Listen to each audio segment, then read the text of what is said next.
जय हिंद। आज का जो हमारा टॉपिक है वो है झील यानी लेक।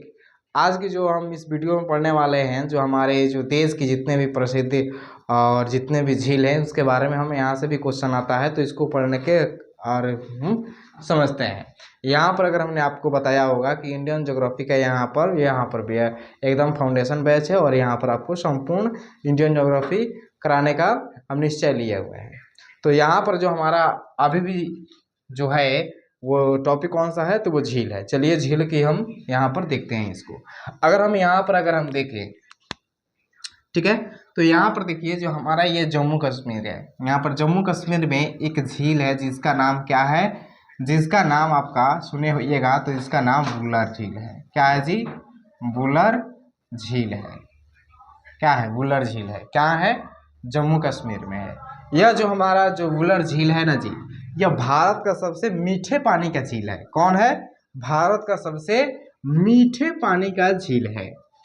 और यहाँ पर इस झील का जो बेसिन होगा और इस जो बेसिन को टेक्टोनिक गतिविधियों के परिणाम स्वरूप बना है।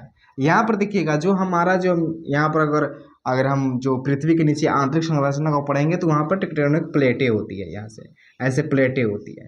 अब ये जो दो प्लेटें होती है इसकी जो गतिविधि के कारण, यहाँ पर जैसे ये चला गया ऐसे चला गया, तो इन गतिविधियों के कारण जो हमारा वुलर का झील का निर्माण हुआ।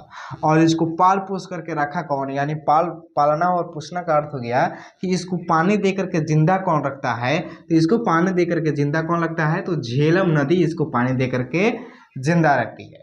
तो ये हमारा वुलर झील कहाँ है जी? तो वुलर झील हमारा जम्मू कश्मीर में है। और इसका जो निर्माण हुआ था वो प्लेट के टेक्टोनिक प्लेटों के गतिविधियों के परिणाम स्वरूप हुआ था। और इसको पाल पोस करके बड़ा कौन किया है, इसको पाल पोस करके रखा कौन है, तो झेलम नदी के द्वारा इसको पाला पोसा जाता है। और यहाँ पर देखिए एक और है, यहाँ पर आप देखिए तो यहाँ पर एक झील है जिसका नाम है आप डल झील। क्या नाम है? डल झील है। डल झील की बात अगर हम करें तो ये जम्मू कश्मीर के कहाँ है जी? श्रीनगर में है। कहाँ है? श्रीनगर में है एक झील है। यह पर्यटन के लिए इतना लाभदायक है, इतना सुंदर यह डल झील है जिसको हम इसको कश्मीर का मुकुट या गहना इसको बोलते हैं, मुकुट का गहना बोलते हैं, या श्रीनगर के गहना के रूप में इसको हम जानते हैं। और इसको डल झील के किनारे एशिया का सबसे ट्यूलिप गार्डन है। ट्यूलिप का अर्थ हो गया कि यहाँ पर रंग बिरंग के आपको यहाँ पर फल फूल देखने को मिलते हैं। तो ये एशिया का सबसे बड़ा ट्यूलिप गार्डन कहाँ पर है जी? तो डल झील के किनारे ही स्थित है। और डल झील के किनारे ही आपका मुगल गार्डन और आपका शालीमार बाग और निशांत बाग भेटाएगा। ठीक है, तो ये हमारा डल झील की कहानी हो गई। ये डल झील कहाँ मिलते हैं जी? आपको ये जम्मू कश्मीर में मिलेंगे। दोनों के दोनों कहाँ मिलेंगे? तो ये दोनों के दोनों कहाँ मिलेंगे? तो जम्मू एंड कश्मीर में मिलेंगे। जम्मू एंड कश्मीर में मिलेंगे। जम्मू एंड कश्मीर में मिलेंगे। यहाँ पर देखिए डल झील जम्मू कश्मीर में। डल झील का जो हमारा है वो श्रीनगर में एक झील है। यह पर्यटन के लिए इसको हम कश्मीर के मुकुट का गहना बोलते हैं, या श्रीनगर के गहना के रूप में इसको जानते हैं। ये जो डल झील है हमारे एशिया का सबसे बड़ा ट्यूलिप गार्डन का निर्माण करता है। एशिया का सबसे बड़ा जो ट्यूलिप गार्डन है यह इसी झील के किनारे स्थित है। और इसके जो किनारे आपका मुगल गार्डन भी मिलेगा, शालीमार बाग भी मिलेगा, और आपका निशांत बाग भी यहाँ पर देखने को मिलता है। ठीक है, तो यहाँ पर हमने यहाँ पर क्या देखा, तो दो झील देखा। कौन? जम्मू कश्मीर में एक वुलर झील और दूसरा हमारा डल झील। अब आकर के यहाँ पर देखिएगा तो यहाँ पर हमारा भेटाता है उत्तराखंड में। आप आइएगा तो एक आपका है यहाँ पर जिसका नाम है भीमताल। क्या नाम है जी? भीमताल झील। भीमताल झील। ये जो भीमताल झील है ये कहाँ पर है? उत्तराखंड में है। ये कुमाऊं क्षेत्र की सबसे बड़ी झील है। कुमाऊं क्षेत्र के यहाँ पर जब हिमालय के जब पढ़ाए होंगे देखिएगा तो यहाँ पर ऐसे जो पंजाब की ऐसे जो बटी हुई है नदियों के कारण, सिंधु और आपका सतलज के बीच में जो आपका आता है, ऐसे जो नदियों के बीच में बंटवारा हुआ है जो कुमाऊं क्षेत्र के अंतर्गत आता है, और पंजाब ऐसे करके आता होगा। तो वहाँ पर अगर आप जाकर के अगर हिमालय को देखना चाहते हैं तो इसी चैनल पर अपलोड हो गया है वीडियो, तो जाकर के वो देख सकते हैं। यहाँ पर देखिए अगर भीमताल अगर जो झील है ये कुमाऊं क्षेत्र का सबसे बड़ी झील है। जैसे हम भारत का झील जिला किसको बोलते हैं, नैनीताल से नैनीताल को बोलते हैं, ठीक है। और यह जो है हमारा सी आकार का है, कहा है तो यह सी आकार का झील है, कौन, भीमताल झील। यहाँ पर देखिए तो ये क्या है जी, तो ये कुमाऊं क्षेत्र की सबसे बड़ी झील है और भारत, जिसे भारत का झील जिला भी कहा जाता है। और ये किस आकार का है, तो ये सी आकार का है। फिर यहाँ पर एक और देखिएगा तो हमको भेटाएगा कि एक नैनीताल जो है आपका, नैनीताल तो सुने होंगे, नैनीताल, नैनीताल में ही क्या है जी, नैनीताल झील है, नैनीताल झील, नैनीताल झील। इसके बारे में देखिए तो यह गुर्दे के आकार का होता है या अर्धचंद्राकार होता है, क्या होता है जी, अर्धचंद्राकार होता है, क्या होता है, अर्धचंद्राकार है। तो इसका जो आपका स्ट्रक्चर जो देखिएगा, इसका जो बनावट कैसा है, तो वो अर्धचंद्राकार है।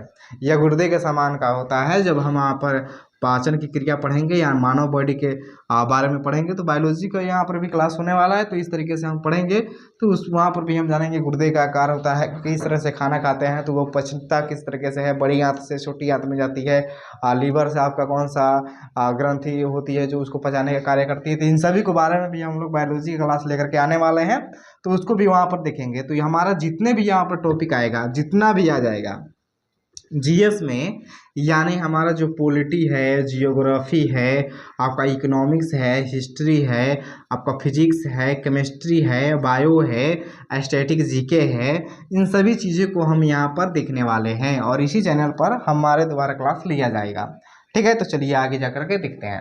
तो फिर यहाँ पर अगर हम देखें तो ये हमारा भीमताल हो गया और नैनीताल हो गया। नैनीताल कैसा है, तो ये गुर्दे का आकार का है या अर्धचंद्राकार है, और भीमताल कैसा है, इसका आकार कैसा है, तो यह सी आकार का है, क्या है जी, सी आकार का है, ठीक है। अब यहाँ पर जान लीजिए, एक यहाँ पर आएगा आपके, देखिएगा राजस्थान में एक होता है पुष्कर झील है, क्या है जी, पुष्कर झील है, क्या है, पुष्कर झील है, क्या है जी, पुष्कर झील है। यहाँ पर देखिए तो यहाँ पर है आपका पुष्कर झील, पुष्कर झील, पुष्कर झील के बारे में अगर हम यहाँ पर देखें तो यह राजस्थान में है और ये जो हमारा राजस्थान के अजमेर जिले में पुष्कर शहर में स्थित है। कहाँ है जी, राजस्थान के एक जिला पड़ता है अजमेर और अजमेर में एक शहर है, कौन सा, पुष्कर शहर है, उसमें यहाँ पर आपको पुष्कर झील देखने को मिलता है। ये हिंदुओं के लिए इतना पवित्र स्थल यहाँ पर आपको ये माना जाता है कि यह पवित्र झील है। ये नवंबर के महीना में एक आपका कार्तिका पूर्णिमा लगता है, मेला लगता है, उसमें ये हजारों इसमें श्रद्धालु क्या करते हैं, स्नान करते हैं इस झील में, ठीक है। तो इससे आपका हिंदू एतबार से, हिंदू धर्म के मानने वाले जो होते हैं इसमें क्या करते हैं, तो वो आपका स्नान करते हैं और इसमें इसको पवित्र झील मानते हैं, किसको, पुष्कर झील। आप देखे होंगे कि सुने होइएगा या न्यूज़ में सुने होइएगा कि पुष्कर में क्या लगता है, मेला लगता है। आप देखिए नवंबर के महीना में ये क्या होता है, इसमें हजारों श्रद्धालु क्या करते हैं, स्नान करते हैं। तो यहाँ पे देखिए राजस्थान के जो हमारा कहाँ है, राजस्थान के एक अजमेर जिला है, उसमें हमारा एक शहर है पुष्कर शहर, उसमें आपको यहाँ पर ये पुष्कर झील, मतलब शहर के नाम पर ही आपको पुष्कर झील ये है, या इसको बोल सकते हैं। और ये जो पुष्कर झील है वो हिंदू धर्म के हिसाब से हिंदुओं के लिए एक पवित्र झील है ये। और इसमें नवंबर के महीना में एक कार्तिका पूर्णिमा का त्यौहार होता है और इसमें हजारों श्रद्धालु क्या करते हैं जी, आपको यहाँ पर झील के पानी में स्नान करते हुए आपको मिल जाएंगे। तो इस तरीके से आपका हो गया। एक और है आपका सांभर झील, क्या है जी, सांभर झील, क्या है भी, सांभर झील। सांभर झील भी क्या है, तो यह भी राजस्थान में है, कहाँ है, राजस्थान में है। और यह सबसे अंतर्वेशीय नमकीन झील है, भारत का सबसे बड़ी नमकीन झील ये है। ये कौन सा है, भारत की सबसे नमकीन झील है, कौन, सांभर झील। और अंतर्वेशीय का अर्थ हो गया कि ये बॉर्डर से थोड़ा सा दूर में लगता है, इसलिए इसको अंतर्वेशीय बोलते हैं, समुद्र से थोड़ा दूर और बॉर्डर के हिसाब से इसको अरेंज करके बोला जाता है अंतर्वेशीय झील। और इस सांभर झील एक ऐसा है जिसमें महाभारत में इसका उल्लेख मिलता है। महाभारत में एक राक्षस राज्य था, कौन, विश्वपर्व, उसके राज्य के अधीन में इसको आपको बताया गया है कि ये पुष्कर झील उसके राज्य के अधीन में यहाँ पर आपको देखने को मिलता था, देखने को मिलता है किसमें, महाभारत में, ठीक है। महाभारत के एक राक्षस राज्य था कौन, विश्वपर्व। विश्वपर्व के जो आपका ये राज्य के रूप में इसको निर्धारित किया गया है, उसमें ये सांभर झील को उसके राज्य के अंदर में उसको बताया गया है। तो इस तरीके से हमने 6 पर देख लिया। फिर और हम देखेंगे गुजरात में जो भी है, ठीक है, गुजरात में है और आपका नैनीताल झील है और आपका वुलर झील हो गया, डल झील हो गया, पुष्कर झील हो गया, सांभर झील हो गया। चलिए इसको नोट कीजिए, फिर आगे हम लोग देखते हैं इसको कि आगे क्या है। एक है नक्की झील। कौन है जी, नक्की झील। यहाँ पर देखिएगा नक्की झील राजस्थान में है। कौन है, नक्की झील। नक्की झील, नक्की झील के बारे में अगर बताएं तो यहाँ पर आप एक माउंट आबू देखिएगा, पर्वत है माउंट आबू, ठीक है, माउंट आबू। यहाँ पर प्रायद्वीपीय पठार भी हो चुका है, तो जाकर के अगर नहीं देखेंगे तो देख लीजिए। दिल्ली से लेकर के गुजरात के पालनपुर तक एक फैला हुआ है पर्वत जिसका नाम है माउंट आबू, सॉरी आप अरावली रेंज नाम है। उस पर एक स्थान है माउंट आबू पर ही, ये पहाड़ी स्टेशन के यहाँ पर इसका स्थित है। ये इसमें 12 फरवरी 1948 को महात्मा गांधी की जो राग थी, अस्थियां थी, इस पवित्र झील में इसको विसर्जित किया गया है और गांधी घाट का निर्माण भी इसी झील के किनारे किया गया है। उसके बाद आप आइएगा तो यहाँ पर एक मिलता है आपको नाल सरोवर झील। गुजरात में है आपका नाल सरोवर झील। नाल सरोवर झील के बारे में अगर हम बात बताएं तो इस झील और इसके आसपास के जितने भी जगह हैं उसको पक्षी 1969 में पक्षी अभयारण्य के लिए घोषित कर दिया गया है, ठीक है। और उसके बाद आपको महाराष्ट्र में एक मिलेगा, आपको कौन मिलेगा, महाराष्ट्र में। महाराष्ट्र में आपको एक है जिसका नाम है जी लोनार झील। कौन है जी, लोनार झील। लोनार झील, लोनार झील के बारे में अगर बताएं तो यह उल्का पिंड आज से 50,000 साल पहले एक उल्का पिंड के टकराने से इसका निर्माण हुआ था और इसी का पानी गुलाबी हुआ था जो चर्चा का विषय बना हुआ था, ठीक है। यहाँ पर अगर आप देखिएगा तो एक महाराष्ट्र में एक और आपका है, कौन है जी, तो एक और है जिसका नाम है आपका सलीम अली झील। सलीम अली झील भी कहाँ है जी, महाराष्ट्र में है। सलीम अली झील भी कहाँ है, महाराष्ट्र में है। इनका जो नाम था वो सलीम अली एक महान वैज्ञानिक थे जिनका क्या नाम था, पक्षी वैज्ञानिक थे वो, और वो प्राकृतिकवादी भी थे। इतना वो पक्षी के लिए काम किए थे, वो भारत के वर्ल्ड मैन के रूप में भी वो जाने जाते हैं। वो प्रसिद्ध विज्ञानी सलीम अली के नाम पर इसको रखा गया है। तो इस तरीके से आपका 10 हो गया। चलिए 11 नंबर को भी हम लोग देखते हैं, ठीक है। चलिए उतारिए, चलिए यहाँ पर देखिए। अब यहाँ पर देखिएगा तो यहाँ पर आपको केरल में आपका मिलेगा एक, क्या नाम है जी उसका, तो उसका नाम है उसका क्या नाम है, तो उसका नाम है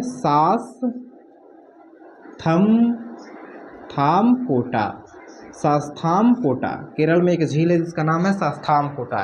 यह केरल की सबसे ताजे पानी का झील है। और ताजे पानी का झील क्यों है, क्योंकि अगर जो जल है तो जल दूषित कैसे होता है कि उसमें बैक्टीरिया आते हैं और इस जो झील है यह ताजे पानी का झील कैसे हो गया, तो इसमें जो बैक्टीरिया जो हमारा जो पानी को जो गंदा करता है उस बैक्टीरिया को खाने वाला एक लार्वा होता है जिसका नाम है आपका कैबोबोरस। क्या नाम है, कैबोबोरस। वो कैबोबोरस क्या करता है, उस आपका बैक्टीरिया को खा जाता है जिससे हमारे यहाँ पे इसके पानी क्या हो जाती है, पवित्र यानी पीने लायक हो जाती है, जिससे हम इसको बोलते हैं ताजे पानी का झील।